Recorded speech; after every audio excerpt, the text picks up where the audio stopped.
Hello friends, Tiruvallur வைத்திய வீரராகவ பெருமாள் தை பிரம்மோற்சவத்தினுடைய 5ஆம் நாள் காலை பெருமாள் மோகினி அவதாரம் நாச்சியார் திருக்கோலத்தில் பெருமாள் ஏழ்னர் காலம்பரை 6 மணிக்கு வீதி புறப்பாடாச்சு.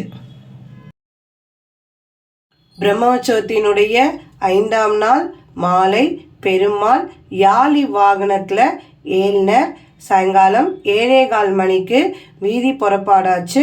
நாளைக்கு தை அமாவாசை, நாளன்னைக்கு 7ஆம் நாள் திருத்தேர். வாய்ப்பு கிடைச்சா வந்து சேவிச்சுட்டு போங்க. சென்னையிலேருந்து திருப்பதி போகிற வழியில் இருக்க திருவள்ளூர் வைத்திய வீரராகவ பெருமாள்.